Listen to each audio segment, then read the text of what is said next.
All right, so it is time for Weird Beers.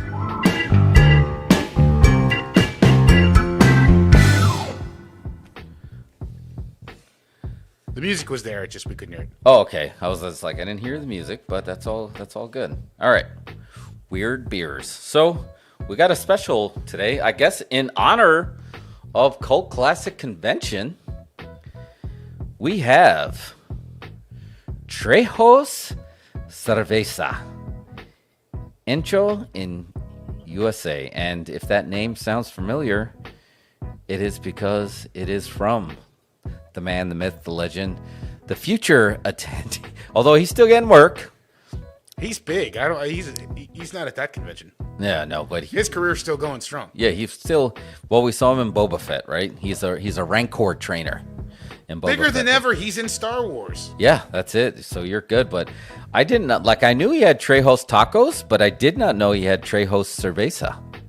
So is this from Primo, or did you just dig this? Did you find this one? No, this is not a Primo beer. This is just one available at your local grocer. Oh, okay. If you're selecting a beer here, I think I've got the screen up. Here we go. Trejo Cerveza. Oh yeah. Crafted and brewed at Lincoln Beer Company, Trejo Cerveza is as badass as its namesake. The beer perfectly represents El Jefe and the LA culture with its bold and distinctive taste. The straw-colored lager is refreshingly crisp and clean and embodies everything that makes Mexican beer so damn good. Trejo Cerveza is smooth and unexpected and is always the life of the party. I love that it's unexpected. Like, whoa, how did you get in my mouth? Didn't see that one coming, did you? Yeah, that's no how one it ever works. expects Danny Trejo in their mouth. When you are the nectar, when you are the nectar of the Mexican gods. I'll bring the can over for you. I don't have my lucha glasses. Made in the USA, born in Mexico, made in the USA. It is, yeah, I don't know. Oh, here it is, 4.7. So we definitely we tiered it down after our 10%er last week. Sounds like a crispy, refreshing lager. Yeah, so let's do it. And in honor of being unexpected, the glass today, since Senor Pancho is out for a bath, is a sucker punch, because I bet you didn't expect that either, did you? All right, here we go. Let's get the pop on the mic. Crunchy. All right, let's get Nice the pour. Tilt that glass. Whoop, whoop. Oh, wait. Straw colored is the hype, and it is correct. So check that out. That's a nice head. Let's do a Elvira Mistress of the Dark quote. How's your head? Well, no one's complained so far. All right, let's do a little switcheroo. Let's get because we've got to do this like Shia LaBeouf. We got to do this even Steven. Deep cut! All right, you got the better pour. JD's right. Danny Trejo is carrying the Star Wars franchise. He is carrying the franchise. Who was talked about more than him? He's second to the actual Mandalorian. Yeah. It's like Mando, Baby Yoda, and then Danny Trejo. Yeah, because he actually gave depth to the Rancor. You didn't know that. They're actually very complex creatures with complex emotions. All right, I'm going to, ready for this beer? I'm going to bring it over to you. Stand by. All right, let's go to commercial real quick. All right, from after our work. Out on the town, flying around, pizzas disappear. Now you're talking Friday night, now you're talking beer. Now you're talking good times, and Stroh's is smoking here. Stroh's, fire brewed for smooth, consistent taste. Now you're talking Stroh's, now you're talking beer. Now you're talking good times, and Stroh's is smoking here. I still can't help but hear something completely different when he said. What is it that you think they hear? When he says Stroh's is spoken here. Yeah, it is a fantastic jingle, but I want to think he's basically, I don't know. Do we anger the algorithm by saying the word? But Stroh's is effing here. Is what I think he keeps saying. JJ here's it too. Yeah. It's like, oh man, it's this beer is letting itself known that it's here. So, all right, let's do a little swirl. It's nice and clear. It smells like your typical Mexican lager. Yeah, totally. This actually would couple very well with Trejo's tacos, which we need. What, by the way, I got to remind you. Did you know that there's a haunted house convention too? No, what's that? It's like for people that make haunted houses at their home. Mm-hmm. Yeah. So we may have to go to LA, check out this haunted house. Well, there's a documentary about people that are way into. I think it's called Haunters, and it follows people who work on their haunted house for Halloween. Like they work on it all year. Oh man, yeah. Now I feel like you can get away with doing it all year, right? Because you have. No, I mean it takes them all year to prep the haunted house. Oh, for their busy. Got it. Yeah, because I think they should run it all year round, right? I just pick each holiday because now. No, I'm literally saying like at your if you turned your personal home into a haunted house. Their haunted house. Yeah. Okay, not. Like, wow. These people turn their personal house into a haunted house for Halloween, so people that are trick or treating can walk through their house. Around, yeah. Oh, okay. I was thinking an actual. Got it. And I think that's what these conventions are for. It's for these types of people. It's like it's a thing. It's a niche thing. Man. Well, can you imagine if you mix furries with those type of haunted houses? That's a whole different experience. But yeah, we got to go check it out when we'll go to LA and check out one of them. One of the houses from the guy I was talking about is called Reign of Terror. And then maybe we'll go New Beverly, and then maybe we'll get some Trejo's tacos. Sounds good to me. I'm down to go to New Beverly. Let's do it. All right. Cheers. Salud. Cheers. Here we go. JJ Chip Class. Here we come.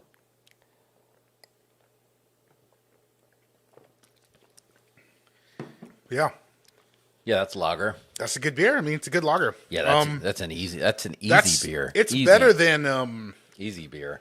Like that's better than Corona to me. You know? Yeah. Oh, that's way better. Yeah, because you don't even need any lime juice. Can we say that on the air? Of course. What's up, Lee? Yeah, what's up, Lee? I can confirm this. Yes, confirmed.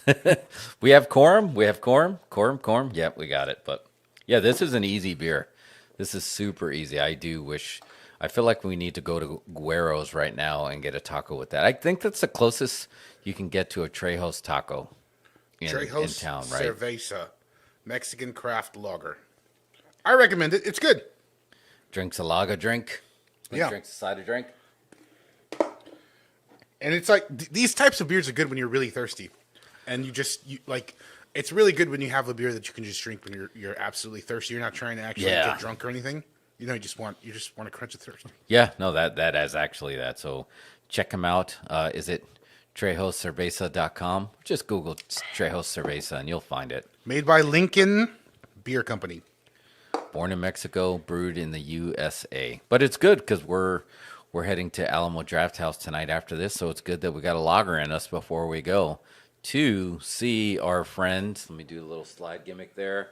This guy, when he went to space. Remember when this guy went to space? A lot of people had heat with Jason in space, but I'm into it. I freaking love Jason X, man, and I'm psyched to see it. I mean, it had one of the most creative kills in the entire franchise. I mean, that cryo liquid face smash, and then when they were on the holodeck and put the girls in the in the sleeping bag. That's lots of laughs. The only thing is, like, maybe they should put it in the comedy section because I enjoyed it so much. I just couldn't stop but belly laughing. And it had Kane Hodder. And you've got a cameo by David Cronenberg. Is he in there? Yeah, he plays a scientist in that and he gets killed. Oh, in the beginning? I think he's like one of the first kills. Oh, because he was at the Crystal Lake Research Facility. Yeah. Did you know they had a research facility? Did you not know that? I thought they were just a camp. But apparently right next to Camp Crystal Lake is Crystal Lake Research Facility.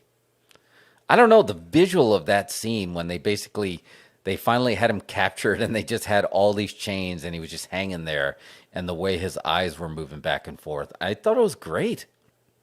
I liked it at the time. I mean, I'm looking forward to it, and it's on 35 millimeters. So Yes. Yeah, because I don't like sound. I mean, I remember seeing it in the theater, but I don't remember what it was rolling on. But I'm excited about that. I just think it's so cool that this is actually to see it on a print. I just love to do because this is actually what they were playing in.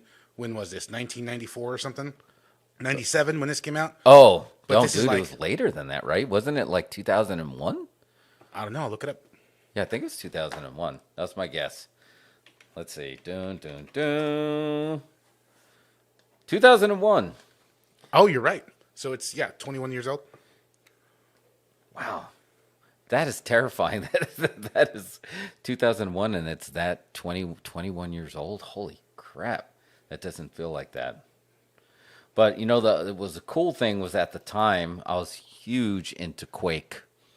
And just like that whole scene with all those space marines that were protecting basically these science, basically this was science camp, and Earth was ruined, and these campers went to space, and they had the space marines. What's the difference? Wouldn't you think this would be a super fight between the space marines from Jason X versus the space marines from Aliens? Game over, man. Game over. Same theory. Makes sense to me. And they had the BFG from Quake, which was, I don't know, it was just big. And they had the cyborg in there, and you know, the android, what's his name that played Sergeant Peter Mensa. Remember that guy? He was like the leader of that. He was in 300 actually. He was in both 300s. That I did not know. And the Scorpion King, but he was great in it. And you knew he was going to be, he was basically the Tina from Friday the 13th Part 7 of this one, though. Because you knew, okay, if anybody can stand up to Jason Voorhees, it's going to be this guy. And it lived up to the hype. That battle between him and the android, you knew that they were going to be facing off Jason. We had nanotech before people knew really it was a deep cut back then. Like you didn't know. It's like, oh, you're into nanotechnology? Now it's expected because think about it. You know, Cyborg Jason was built with nanotech the same way that Tony Stark puts on his iron suit now. Who That's knew? right. They were way ahead of everything. They were way ahead of the curve. I think this movie does not. I think it's unfairly hated. I think it's pretty clever. Yeah. I think it was just at the time, like, oh, God, what are they going to like to kind of like what they're doing with Fast and the Furious? Like, what are they going to go to space next? But Yes. even, and yes, they did, spoiler alert, but even so, the way they got him into space seemed plausible, right? It made sense. It It was like Batman Begins. Yeah, it's just like they found a way to literally share. If I could turn back time, they found a way. If I could find a way, they pulled it off. They found a way to get him to the future. It was freaking great. I'm going to mark out, and it's not just because I wrestled as Jason. I just like this is probably. I'm going to say it. This is definitely one of my top 3 of all the Friday the 13th. I dig it too. I think it should be. It's like some of the Friday the 13th I'm just not a big fan of, and I think I've told you. To me, part 4 is the best, Yeah. and then part 6 is a close second to that, and I think this is my third favorite one. Yeah, you had a machete cut. You know, we'll steal the term from the Star Wars machete cut, but it's actually more feasible in this franchise. You had a machete cut, and we should post that on the proper way to watch the Friday the 13th stories. Yeah, we'll post that on one of the things. You had that for another film series too that you did a machete cut, right? Yeah, for the Nightmare on Elm Streets. Yeah, you did. You like, and it totally made sense the way you just say, skip this one, go to this one, watch this one only for fun. And before, I only heard of it in Star Wars, and you actually have it for multiple franchises. Maybe that's their gimmick. Mario, your machete cuts, Lucha machete cuts on how to watch these film series properly. Machete cut. Yes, there it is. Man, we're just like we're tying everything's very serendipitous today. We never did The horoscopes were real good today. I don't know if you looked to check those things. I feel like everything's worked because it's all tying together. I am a little upset that we didn't get to see Machete go to space. Did you like Machete too? Did you like? But Machete? he's in Star Wars now. What are you Yeah, talking so about? he did get to space. So I guess I'm wrong. He did get into space. You're right, but And Robert Rodriguez got him there. So, I mean, I think that Wow. Machete is Star Wars canon. Man, it's just like, and we're not even smoking. We're tying the things together. It's like, what if CAT spells dog? I mean, we're blowing my mind right now.